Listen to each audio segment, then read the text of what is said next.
Students, welcome once again in my class. हम continue कर रहे हैं आज अपना यूरिनरी सिस्टम चैप्टर को। तो इस लेक्चर में हम बात करेंगे urine formation and nephron. Nephron जो है वो बेसिक यूनिट है, बेसिक फंक्शनल यूनिट है किडनी की, ठीक है। तो इसका काम क्या है, यूरिन को फॉर्म करना। कैसे करती है और ये नेफ्रॉन का स्ट्रक्चर कैसा होता है हम इस वीडियो में पढ़ेंगे। चलिए स्टार्ट करते हैं। तो ये क्या है, किडनी है। किडनी के ये जो बाहरी जो कवरिंग है इसे बोलते हैं हम फाइब्रस कैप्सूल। इसके अंदर का ये जो पोर्शन कहलाता है इसे बोलते हैं हम कॉर्टेक्स। और अंदर ये जो पिरामिड्स बने हैं इसे बोलते हैं हम रीनल पिरामिड। ये 18 to 20 नंबर्स होते हैं और पिरामिड के अंदर का ये जो स्ट्रक्चर है इसे बोलते हैं हम रीनल मेड्यूला। और ये कहलाता है क्या, यहाँ पर कोन लाइक स्ट्रक्चर कहलाते हैं कैलिक्स। यहाँ का जो एम्प्टी पार्ट है ये कहलाता है रीनल पेल्विक। रीनल पेल्विक जो है आगे कंटिन्यू करता है और बनाता है क्या, यूरेटर। और रीनल आर्टरी जो है यहाँ पर ब्लड ला रही है प्यूरिफिकेशन के लिए। रीनल विंग जो है यहाँ से प्यूरिफाइड ब्लड लेकर जा रही है बॉडी में सप्लाई के लिए। अब बात करते हैं नेफ्रॉन कहाँ होती है। तो अगर इतने पार्ट को मैं काट कर जूम करूं तो उसमें मुझे मिलता है नेफ्रॉन। तो नेफ्रॉन का जो पार्ट है देखिए, ये ग्लोमेरुलस प्लस बोमेन्स कैप्सूल, मतलब रीनल कार्पसल, इन दोनों को बोलते हैं रीनल कार्पसल। ये कहाँ पाया जाता है, कॉर्टेक्स पार्ट में पाया जाता है। बाकी का जो ट्यूबुलर पार्ट है नेफ्रॉन का वो कहाँ पाया जाता है, आउटर मेड्यूला और इनर मेड्यूला में। अब बात करते हैं ग्लोमेरुलस। ग्लोमेरुलस बना कैसे। तो जो रीनल आर्टरी है, क्या है, रीनल आर्टरी, ये जो है अंदर जाकर पतली ब्रांचेस में बढ़ जाती, जिसे बोलते हैं हम एफरेंट आर्टेरियोल। ये एफरेंट आर्टेरियोल और यहाँ पर आके फाइन कैपिलरीज में बढ़ जाती, पतली पतली कैपिलरीज है यहाँ पर। और फिर इन कैपिलरीज में जो ब्लड आ रहा है रीनल आर्टरी से, एफरेंट आर्टेरियोल से होते हुए, वो यहाँ पर फिल्टर हो जाता है। फिर यहाँ से प्यूरिफाइड ब्लड जो है इफरेंट आर्टेरियोल के थ्रू बाहर निकलता है। इफरेंट आर्टेरियोल जो है आगे ब्रांचेस में कन्वर्ट हो जाती है। इसकी ब्रांचेस जो होती हैं इसके चारों तरफ इस तरह से फैली होती है।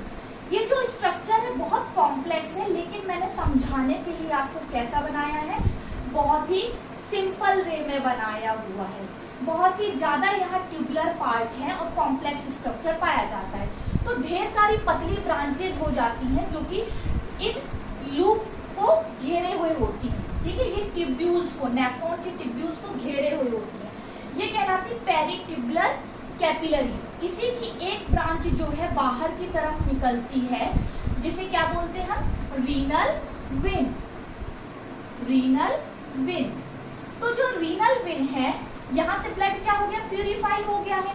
ये प्यूरिफाइड ब्लड जो है वो रीनल वेन के थ्रू किडनी से बाहर जाएगा बॉडी में सप्लाई के लिए। और ये जो यहाँ पर ये पतली पतली कैपिलरीज बनी है ये एक दूसरे से ऐसे जुड़ी हुई होती है और ये बहुत बड़ा नेटवर्क बनता है, ठीक है, जिसे हम बोलते हैं वासा रेक्टा। क्या बोलते हैं, वासा रेक्टा। अब बात करते हैं हम किसकी, बोमेन्स कैप्सूल की।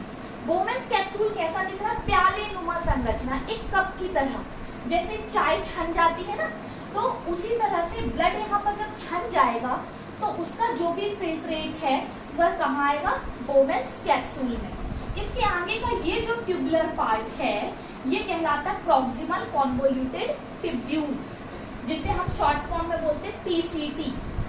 फिर ये प्रॉक्सिमल कॉन्वोल्यूटेड ट्यूब्यूल नीचे की तरफ जाता है तो इस पार्ट को हम बोलते हैं डिसेंडिंग लूप ऑफ हेनली। क्या है ये, डिसेंडिंग लूप ऑफ हेनली। और नीचे जाके यू तरह का स्ट्रक्चर बन रहा है तो इसे बोलते हैं हम लूप ऑफ हेनली।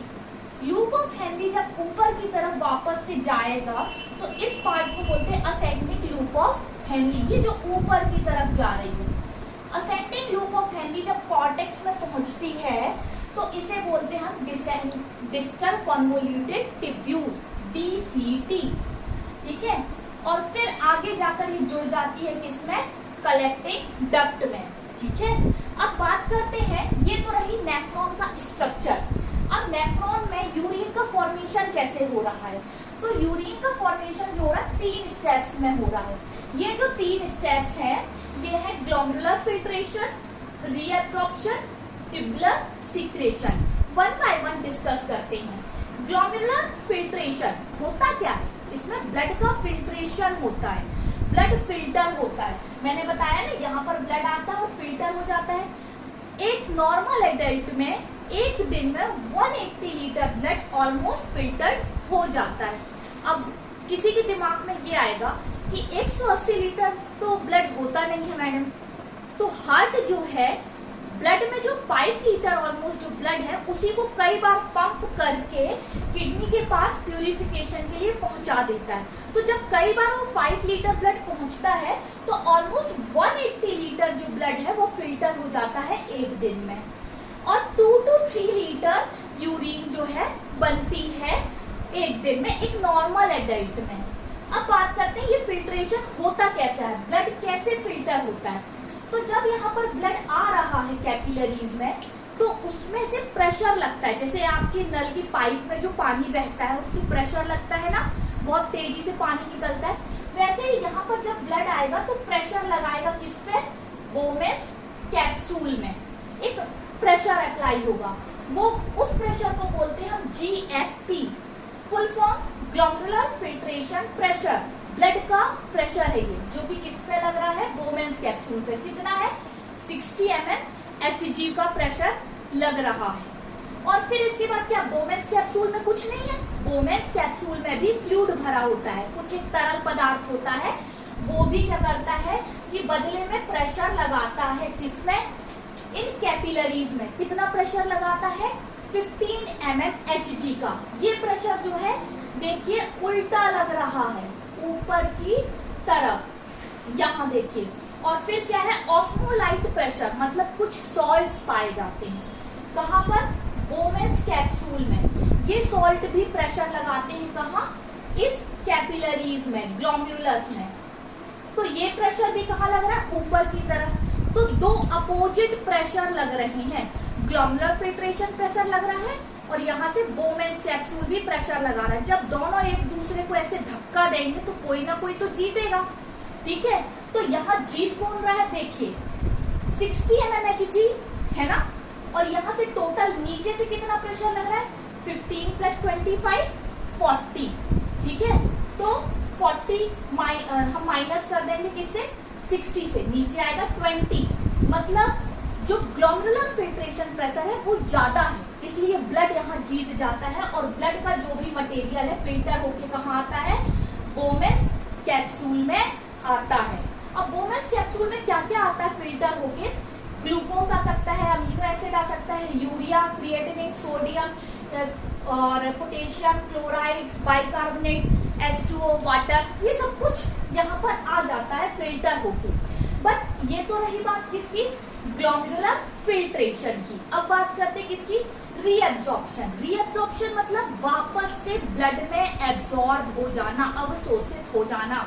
किसका अवशोषण होना, जैसे ग्लूकोज का, हमारी बॉडी में एनर्जी की जरूरत है, अमीनो एसिड प्रोटीन बनाने के लिए जरूरी है, ठीक है, और साथ ही साथ वाटर ब्लड प्रेशर मेंटेन करने के लिए जरूरी है। तो ये सारी चीजें जो है वापस से ब्लड में एब्जॉर्ब हो जाती है। तो जो यहाँ प्रॉक्सिमल कॉन्वोल्यूटेड टिब्यूल है, यहाँ से क्या है, बेसिकली ग्लूकोज 100% चला जाता है ब्लड में, ये ट्यूबुलर पेरिट्यूबुलर कैपिलरीज में। और क्या चला जाता है, अमीनो एसिड चला जाता है, और भी जो ऑर्गेनिक सॉल्यूट है वो यहाँ पर चले जाते हैं वापस से ब्लड में। वाटर का रीएब्जॉर्प्शन कहाँ होता है, याद रखिए क्वेश्चन आता है इसमें, वाटर का रीएब्जॉर्प्शन होता है डिसेंडिंग लूप ऑफ हेनली में। यहाँ पर H2O का एब्जॉर्प्शन होता है, मैं लिख देती हूँ, H2O का एब्जॉर्प्शन होता है। वाटर बहुत ही ज्यादा जरूरी है, अगर ज्यादा वाटर यूरिन में चला जाएगा तो डिहाइड्रेटेड हो जाएगी बॉडी, इसलिए वाटर की ज्यादा जरूरत है। वाटर यहाँ ज्यादा से ज्यादा क्या हो जाता है, एब्जॉर्ब हो जाता है। कुछ सोडियम क्लोराइड वगैरह भी एब्जॉर्ब हो जाते हैं वापस से ब्लड में, कहाँ पर, यहाँ पर।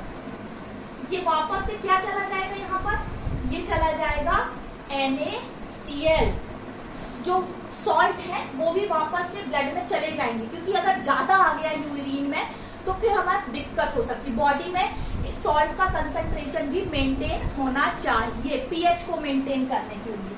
और बात की जाए फिर उसके बाद क्या होता है, ट्यूबुलर सीक्रेशन। ट्यूबुलर सीक्रेशन मतलब क्या, अगर यूरिन में कुछ एक्स्ट्रा चीजें जानी थी और ब्लड ने ज्यादा रीअब्सॉर्ब कर लिया इन ट्यूब्यूल से, तो ये जो पेरिट्यूबुलर कैपिलरी उसको रिटर्न भी करती है, वापस से रिटर्न करती है। तो जो रिटर्न करने का प्रोसेस है उसे बोलते हैं हम ट्यूबुलर सीक्रेशन। क्या रिटर्न होता है, पोटेशियम रिटर्न हो सकता है और सोडियम रिटर्न हो सकता है। ओके, तो ये सारी चीजें। बट एक बार देखिए आप, इसमें से मैंने एक चीज रिटर्न नहीं की कि वापस से ब्लड में, यूरिया और क्रिएटिनिन ये एक्सक्रीटरी प्रोडक्ट है, इन्हीं को तो बॉडी से बाहर निकालना है। इसलिए एक बार ये जो चीजें हैं यहाँ पर फिल्टर्ड हुई तो इसे वापस से रीअब्जॉर्ब नहीं किया जाता, अवशोषित नहीं किया जाता, इसे तो है यहाँ से कंसंट्रेट करके निकाल दिया जाता है यूरिन के फॉर्म में। कलेक्टिंग डक्ट जो है आगे किससे जुड़ेगी, रीनल, पेल्विक और वो यूरेटर से, है ना। और ये जो है बाहर यूरिन के फॉर्म में बाहर निकल जाएगा। ठीक है, आई होप आपको लेक्चर समझ में आया होगा। Thank you so much and do like and subscribe.